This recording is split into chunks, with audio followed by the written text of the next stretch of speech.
which was that I was just using to lure you back into creating some mystery that was German, that's how it sounds.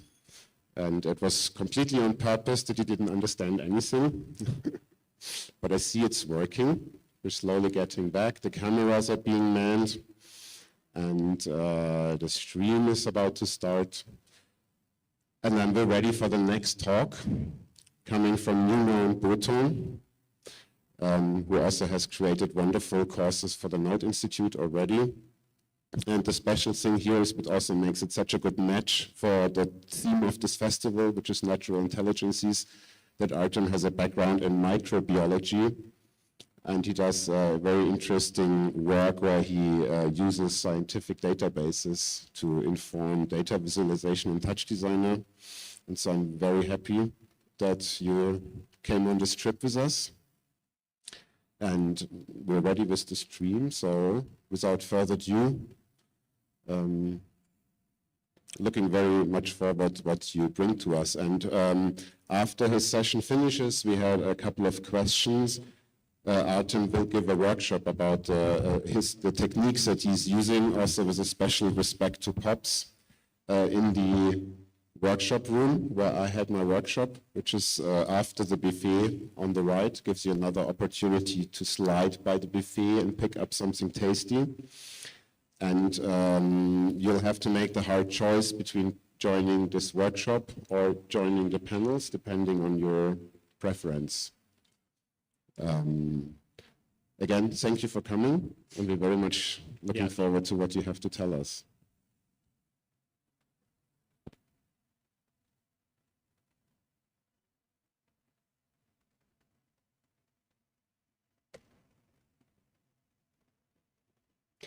Okay, first of all, thank you so much to the organizers for bringing me here. I'm very happy to be part of such a cool event. Yes, my name is Artem. My moniker is Newnome Beauton, and some of you may know me for some works. Today, I'm trying to share with you some practices I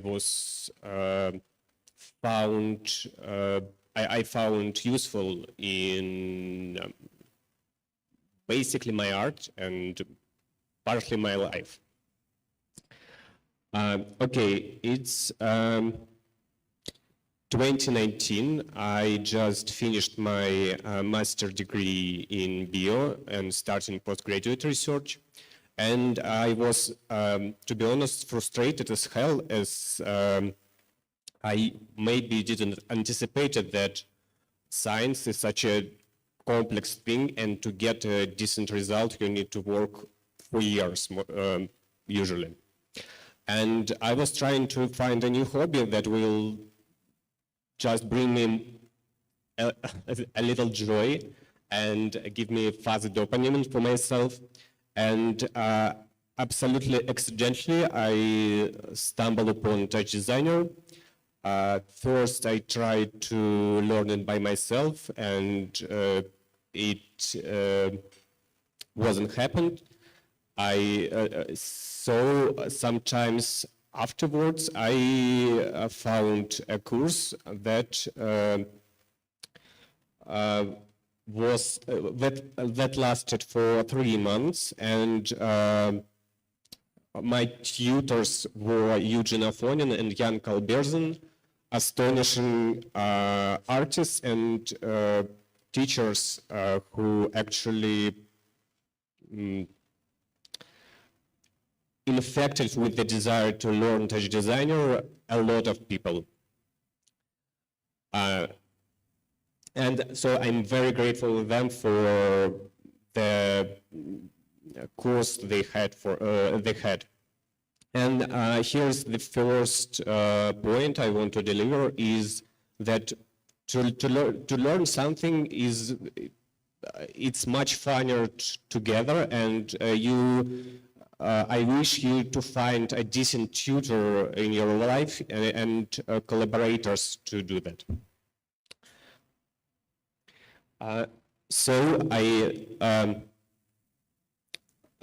here is famous funny meme about learning curve of different 3D software, and TouchDesigner is actually a very unique instrument because unlike many other software, in my opinion, it's much easier to start learning it because you see all operations you're doing and you just chain them together, doing one after another. And that's what I really love about TouchDesigner and node-based systems in general, but it allows you to create much faster, to start the create much faster than any other methods, at least for me. And also think that, like, I've started to create some works. It was really fun. I've never thought, like, exactly what I wanted to do, that why I do that. This was just fun.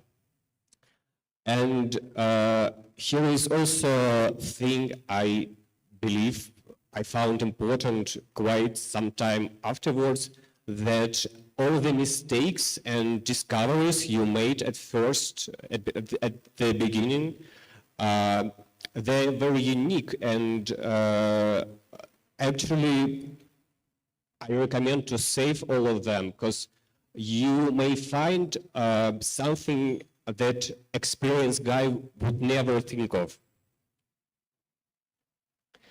And the main point of my talk, I believe, is that there are always a lot of ways how we can do one thing.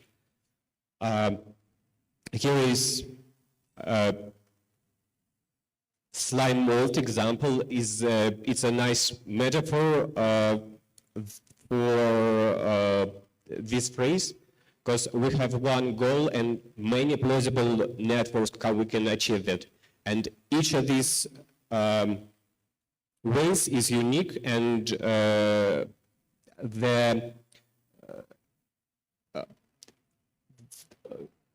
will define you from other artists. And I actually, in my head, split artistic practice in two separate parts.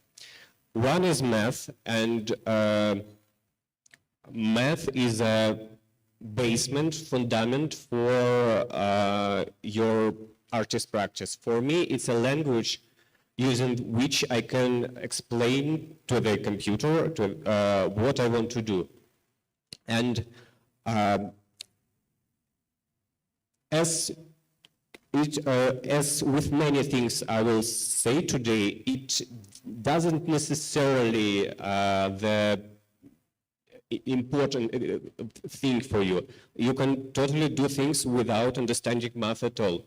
But with math, even very basic knowledge of math greatly extends your arsenal.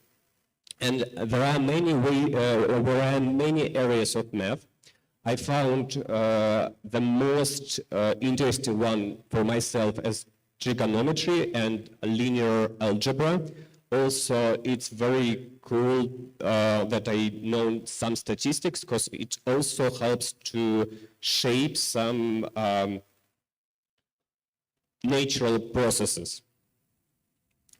But you can find a lot of interest in many other areas of math, and they themselves are often the inspiration for me.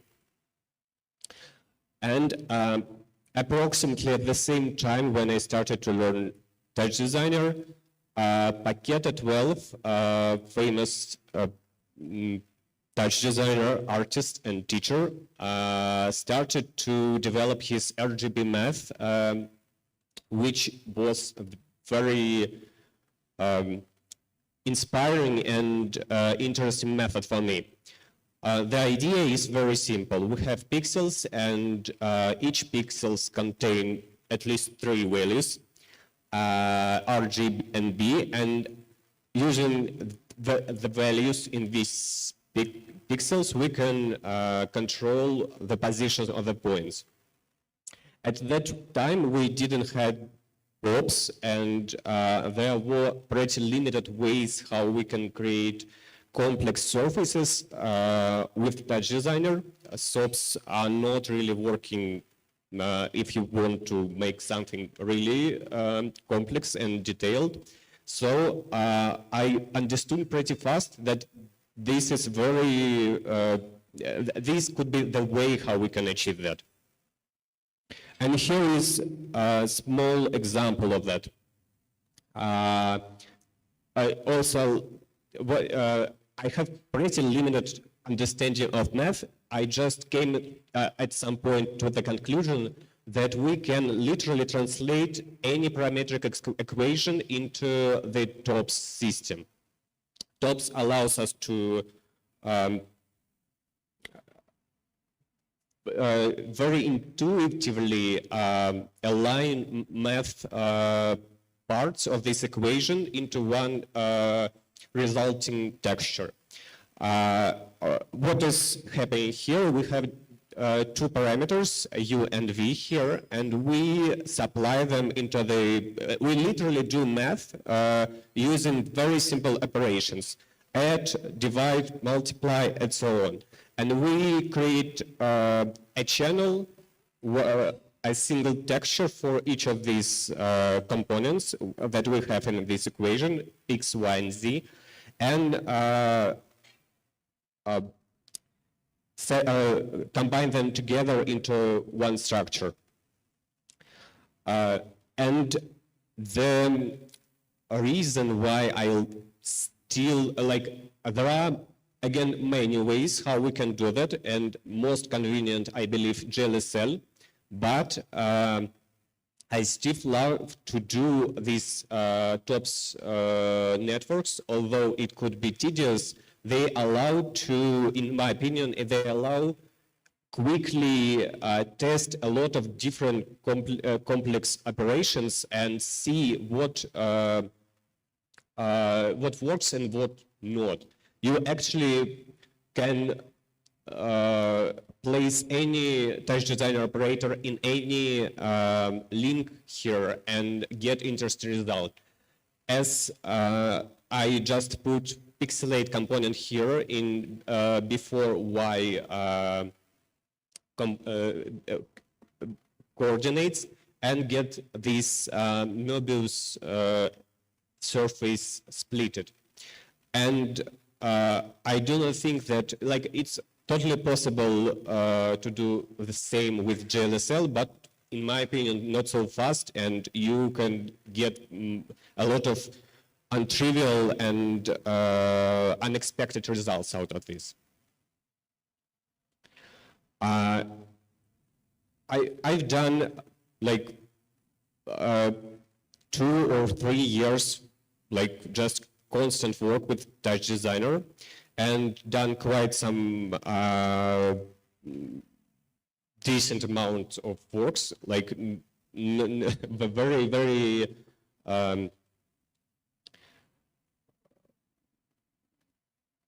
not the best ones that I created. And at some point I understood that I'm missing something in my works and I don't really understand what it is, because I've already created complex shapes, but all my works looked somehow flat. And actually, in all of these 3 works, you can see that there is no one particular thing. There is no dimension in this, and our eye just can isn't focused on some things. And the work with the attention of the viewer became my second thought.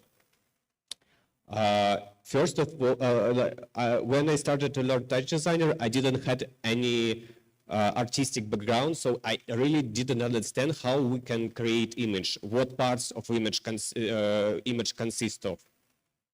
And only after 2 or 3 years, I understood that it's very important to create 3D look, to use shades.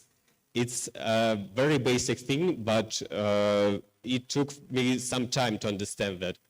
In TouchDesigner, we can use either light component with shade, some shadow types, and either screen space ambient occlusion, great node that I found, and it transforms seemingly completely flat surfaces into beautiful textures when you apply it properly. Also, as you probably know, TouchDesigner has a lot of limitations as a tool at the moment, and some things are difficult to recreate in real time. For example, physics of the light is so complex that it's difficult to calculate anyway. And there are a lot of components in the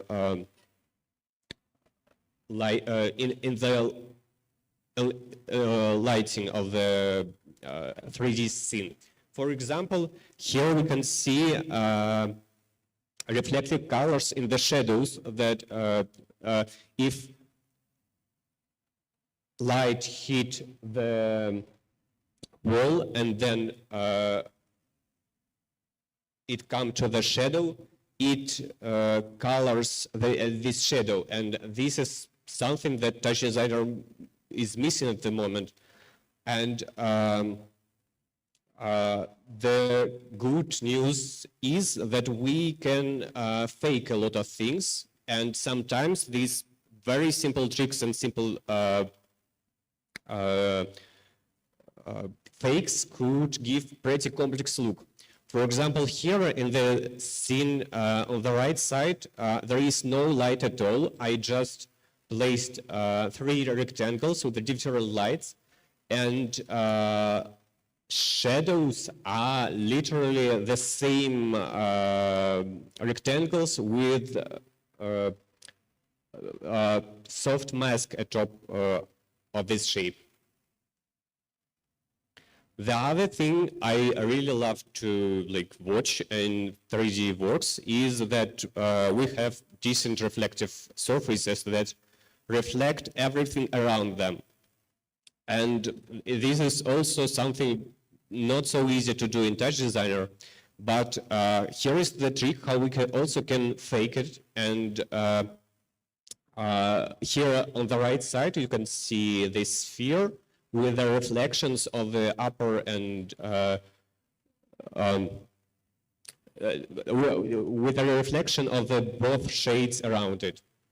How I did this, actually there are 2 cameras, one of them placed at the center of the sphere, and it renders a cube map around the whole,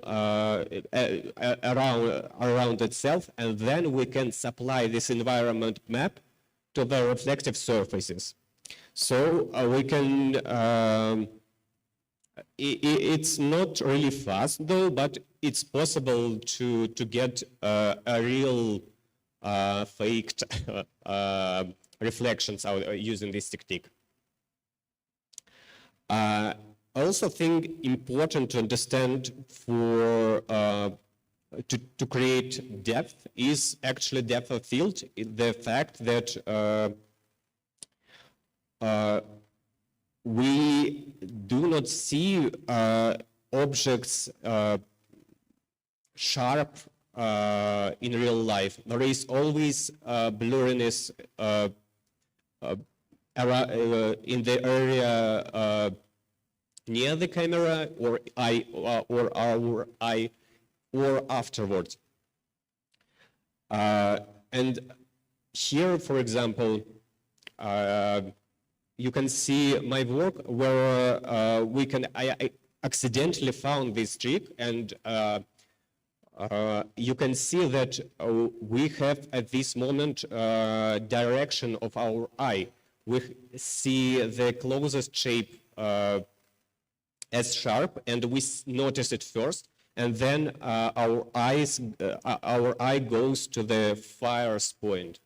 And it wasn't really intentional, and at some point I just found a comment under my work that pointed this thing out, and it came to, then I came to the conclusion that this works, and it's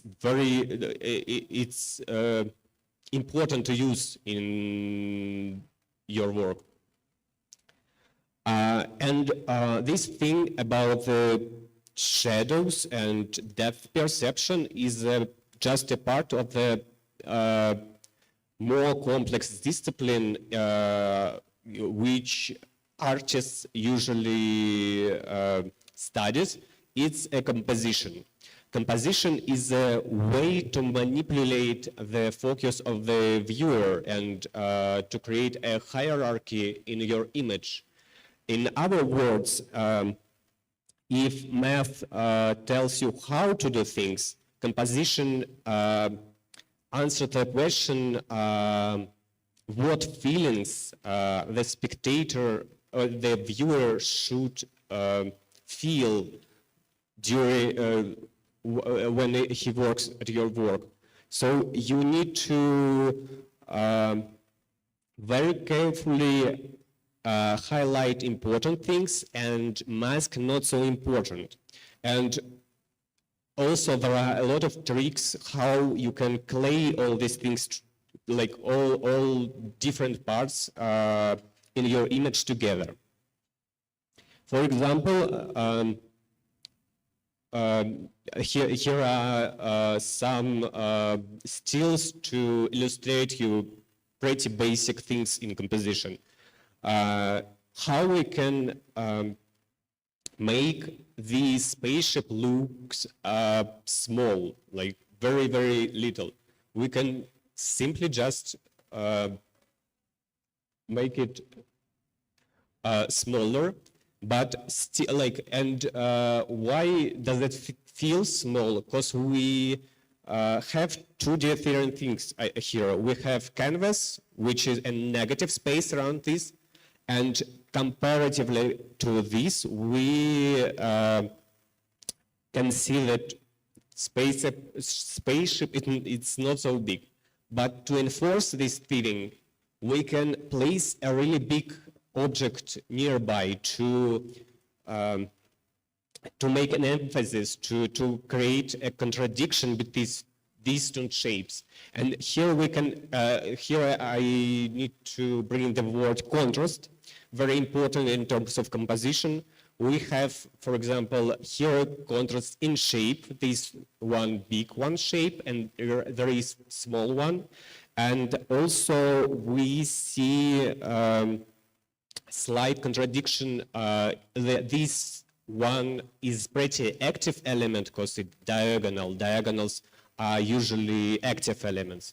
And this one more static one. Although there are some both shapes contain similar features too, to create cohesion within the image. Here is a poster, and here, this is a slide still from Space Odyssey 2001 by Stanley Kubrick, who was a genius in composition. Here, for example, poster from Jaws.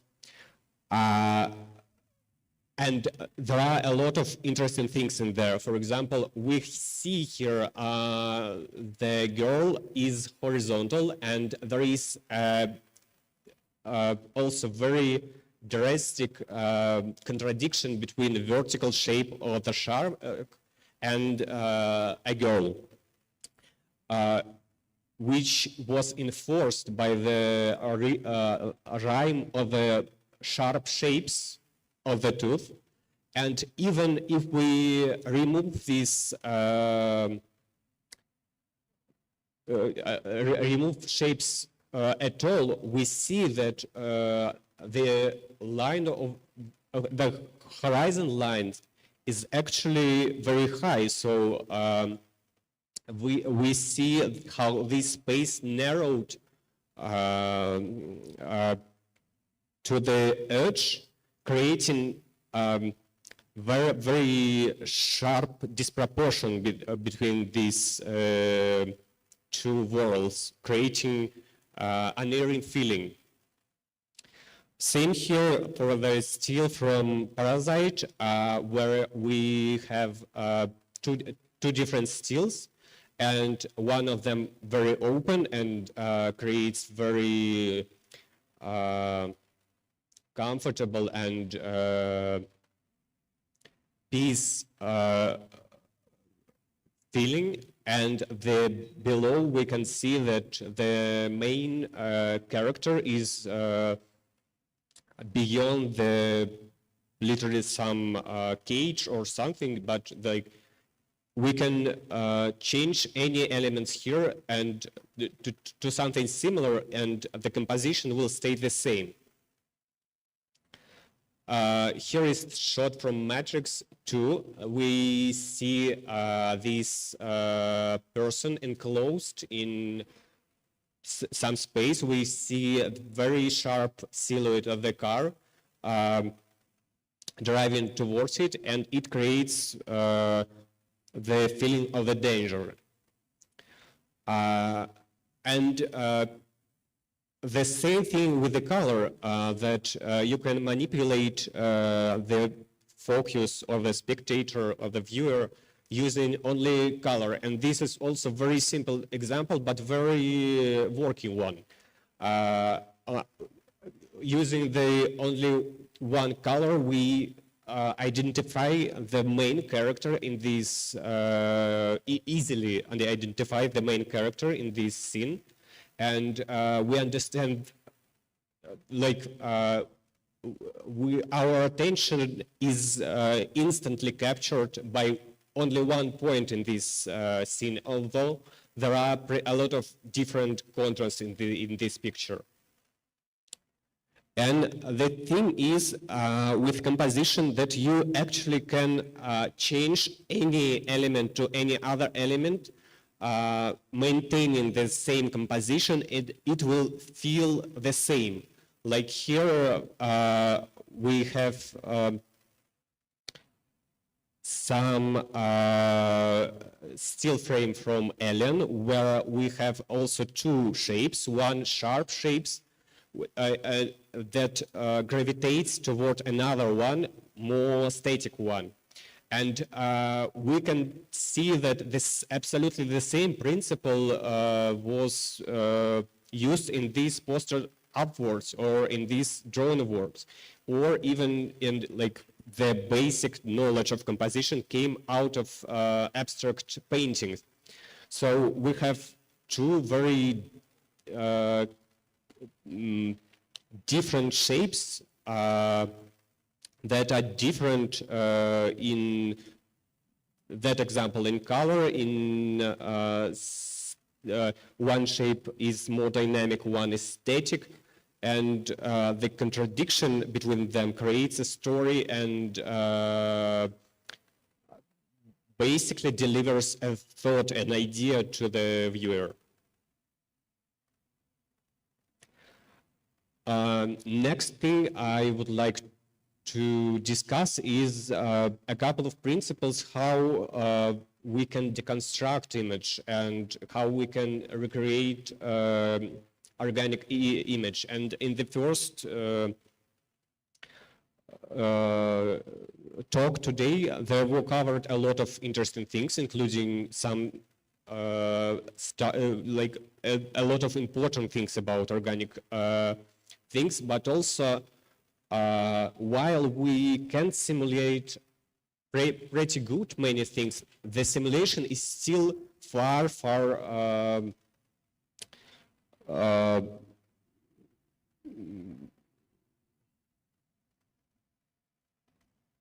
far beyond. Yeah, the simulation is much simpler than any possible organic texture.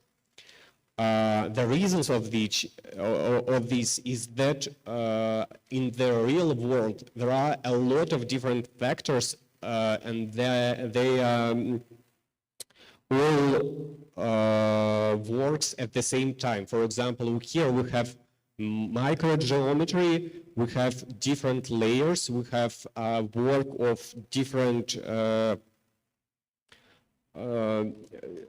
forces like moisture or some dirt. And many of them actually are not behave according to the Berlin noise, for example, rules. So there are a lot of different features in the texture, and it's very difficult to recreate them using only the noise functions. For example, here the same, like we have that the basic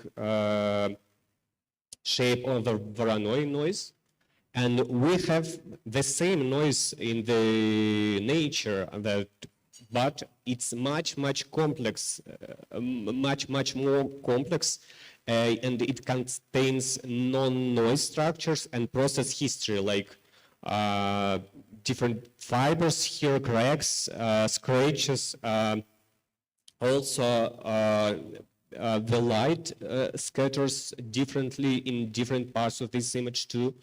And even in seemingly ideal structures, we like this honeycomb, we still see a lot of different features within the texture and color and shape of this material.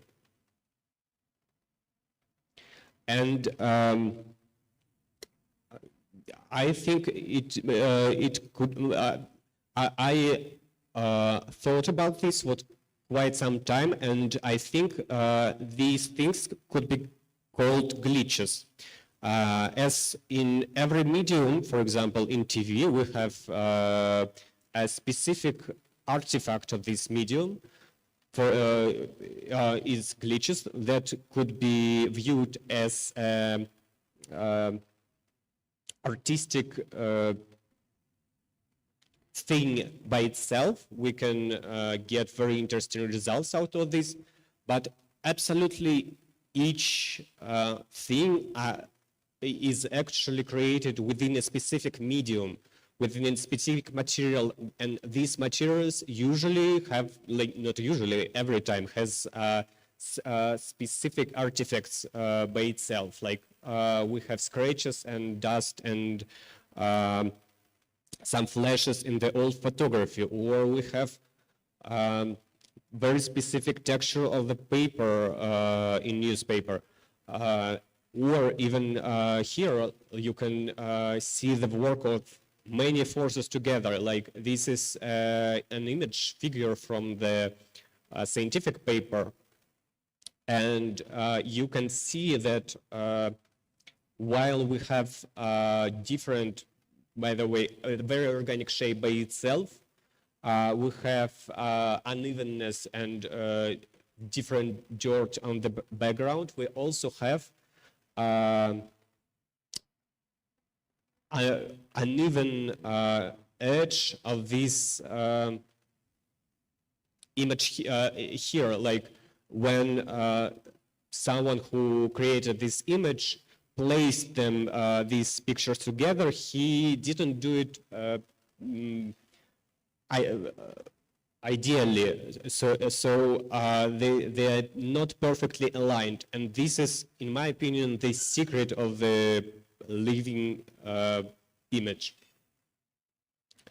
And you can go even further and use medium-specific elements, these glitches, as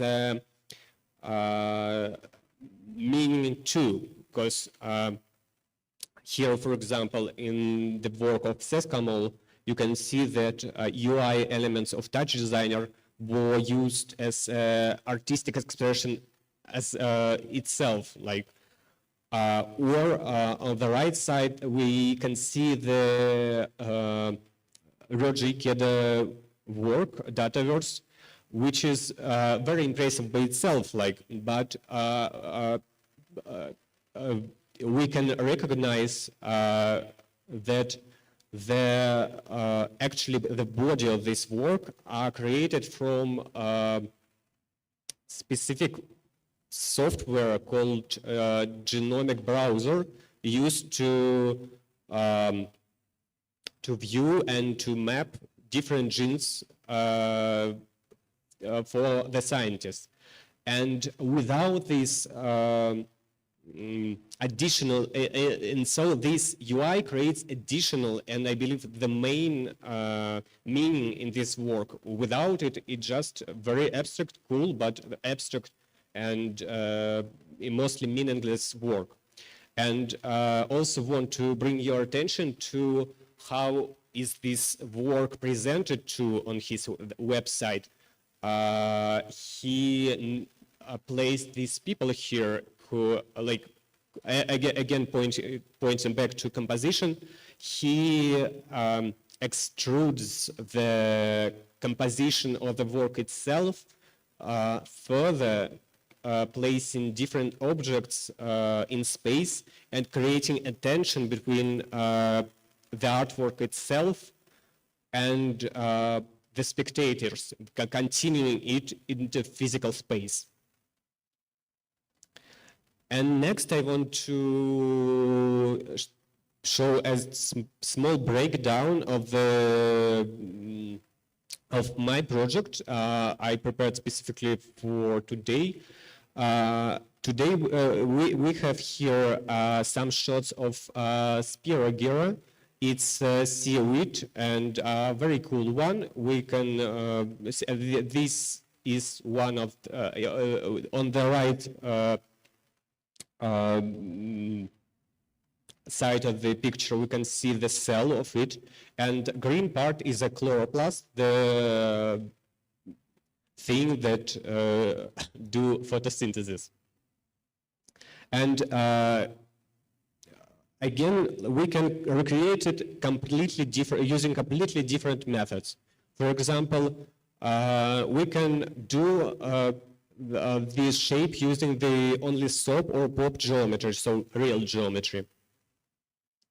And how I did this here, like very simple example, just we use tube, twist it, copy it 2 times, and place within other tube. The other way how we can do it is using TOPS point cloud operations. And recently it was the most popular ones until POPs. So we can recreate the whole shape using only mathematical functions. For example, here I take 2 gradients, 2 ramps, which are values between 0 and 1, and place a grid. Then I created a circle component which circularizes any shape into the circle. And it's very simple to do because you need just to create a proportion between the x coordinate and the angle you will turn the certain point. So we can enclose the whole shape into a circle. And the part of the outer part of this cell is done. When then the same logic applies to the twist component, we may.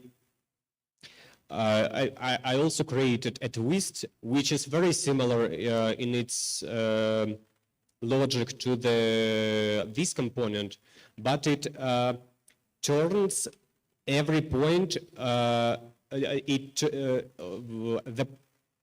it turns every point depending on the y coordinate of the shape. And combining these together, we can create cool point cloud. The same thing we can do right now in POPs using just a few operators. Actually, there are a lot of very complex network in this system in TOPS. Right now, we can do the same operation using the 5 of them. And even we can do, like, it's a very complex thing to do things, but we actually can recreate only the shape of this object using only TOPS operator and combining different shapes. And sometimes you may choose this variant because, like, it also will inherit some interesting properties of this pathway itself. And the network here is very, very simple, just placing some different rectangles together and combining them. Finally, there is also a T3D tool created by Joseph Peltz, which I highly recommend you to check, which allows us to do volumetric things. And it's also a way how we can create the same shape using different method. This toolkit allows you to create a very volumetric look and allows to control light. The other way in TouchDesigner is impossible at the moment. And for this example, I chose most obvious one, and I believe the most efficient one to do this using the point cloud in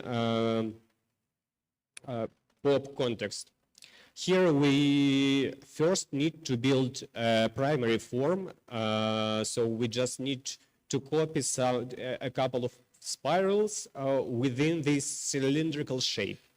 And the thing is that I used here copy node as a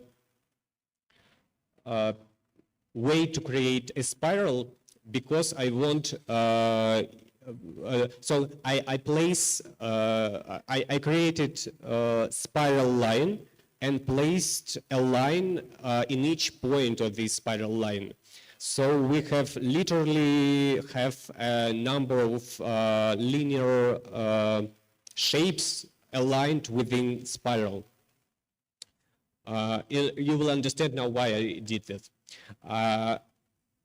And there are some things that we need to consider. There are some very small and very subtle details we need to recreate to achieve the organic look. For example, here we can see on the micro photo that there is actually 2 cell walls here.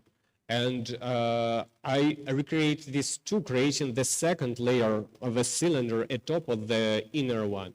And within inner one, points scattered within the shape itself, and on the outer one, the points are scattered only on outer shape. And there are as we achieved the basic shape, we have some details which will again create this organic look. For example, we here have narrowing of this chloroplast here.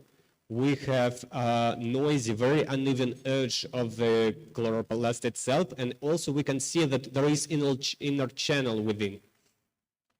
And each of these details could be recreated using the same logic. For the noisy edge, I change the length of each of these linear geometry around the spiral.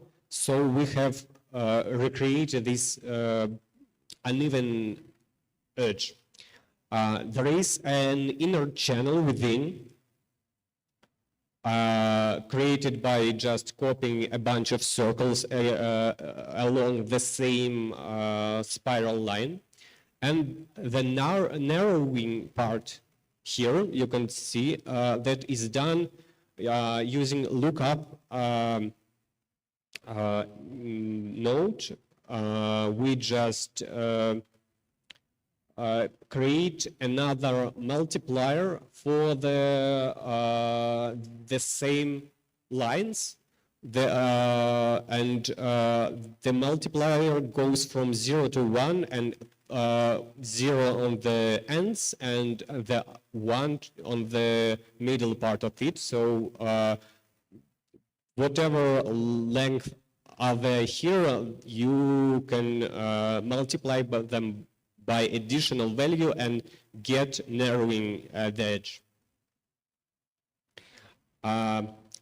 If it already looks more or less nice, but if we look closer, there is very subtle structure within, which called nucleus, and contains genetic material of the cell.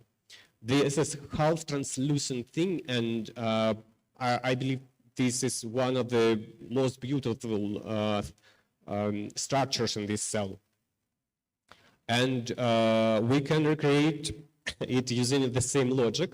We may take just sphere, scatter a bunch of points, and extrude using the extrude operator in pop context. And so we have this star-like shape here. The next thing is the environment, because all things create somewhere. There are no black space actually around them, and it's very often the reason why the image looks unnatural. To create that, we just need to combine several noises. The more, the better, but some of them less structured, some of them more structured. And the cool thing here is that when you combine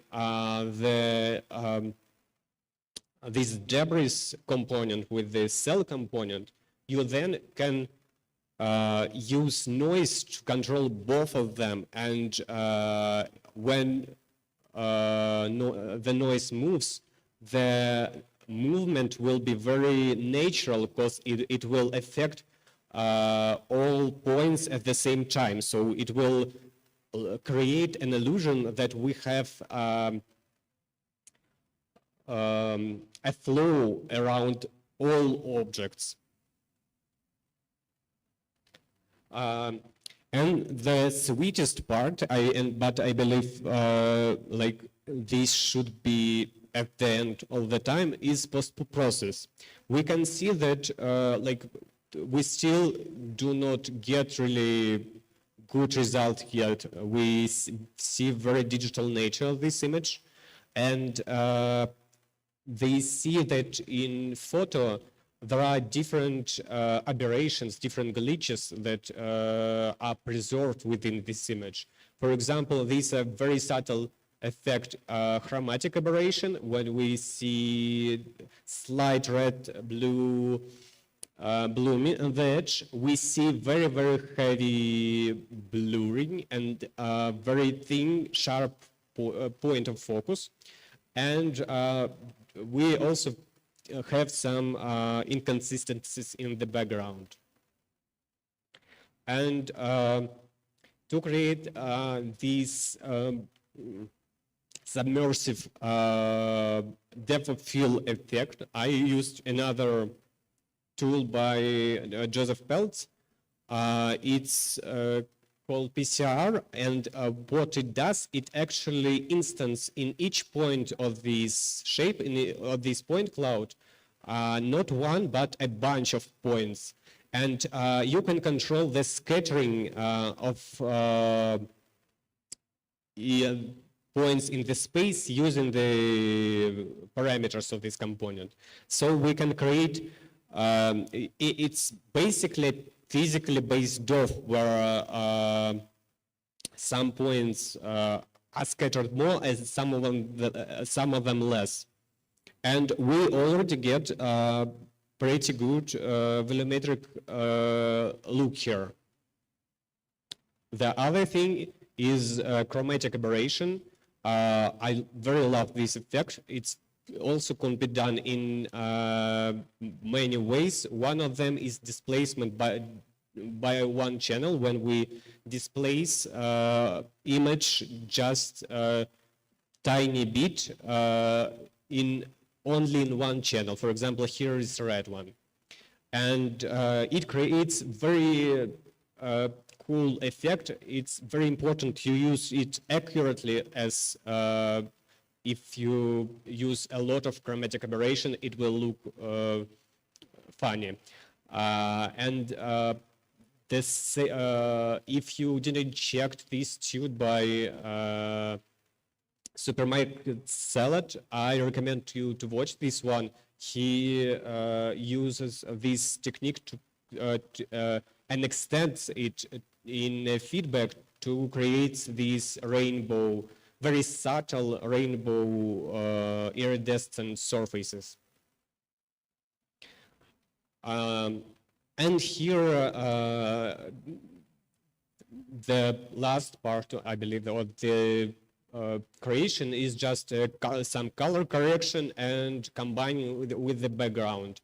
Again, like, there is no consistent thought here. I just want to show you that you may need to experiment and see how different operators affect each other, how you can combine them together, how you can outline important parts in not important.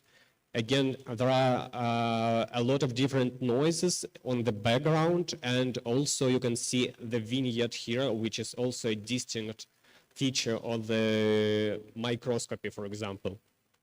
Also, it is important to remember that we never see the shape as it is, or object. We see this object in the context of the things around it. So, for example, here, basically to the same images, the one thing I changed is the background, and it changed the look completely for each of these shapes. And here is final result, which is pretty nice, I think. And here are my take-home messages. There are definitely no one right way to do it. If you stuck with one way, just try other and see where it could where it could go. I also think that cheating, as I said, like fakes things and usage, for example, math you do not understand, but you can apply, is very creatively rich way to achieve something. And the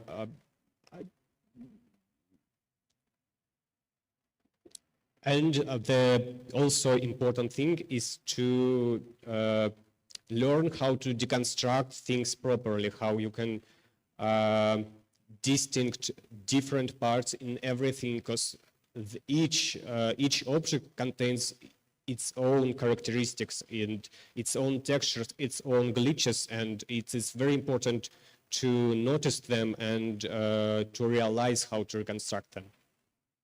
Thank you very much.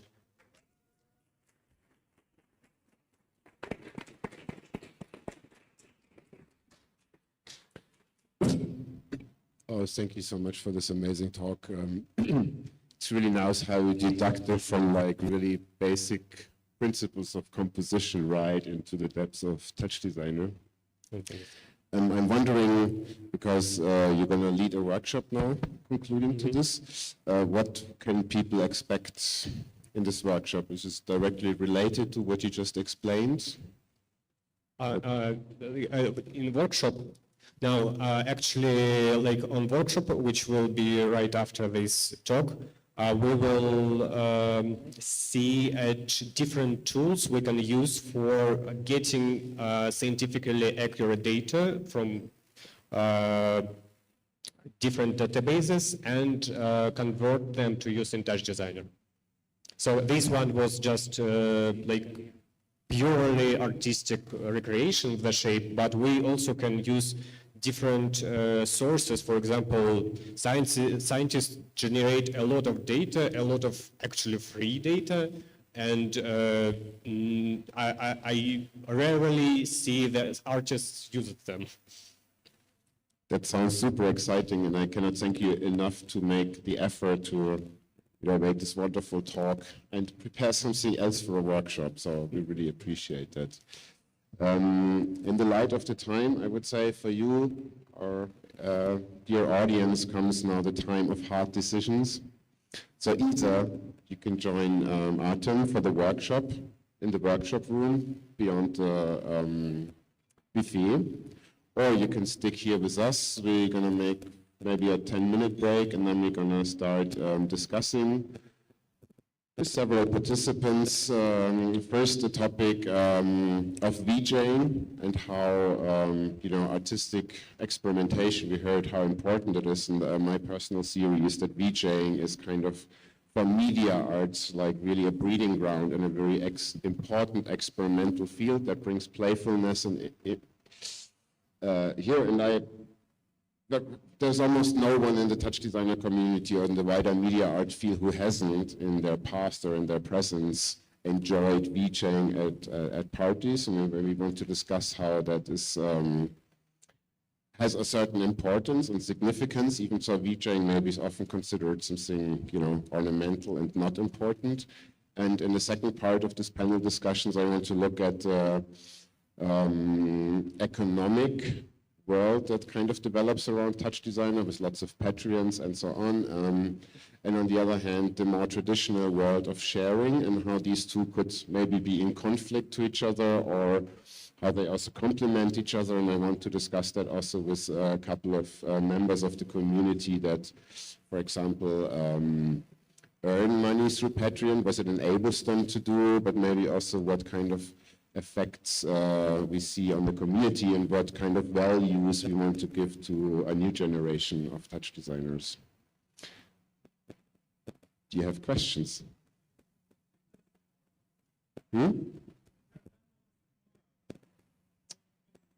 That's totally possible. Let me check.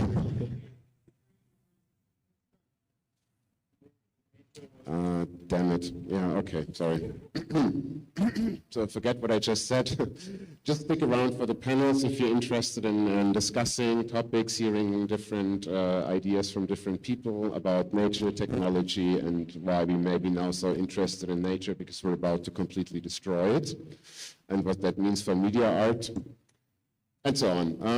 Anyway, it's time to decision. You have about 10 minutes to choose the one or the other side. And then I'll be happy to welcome you back here to the panels as a moderator and participant, or you will enjoy the pleasures of learning with Artem. Thank you very much.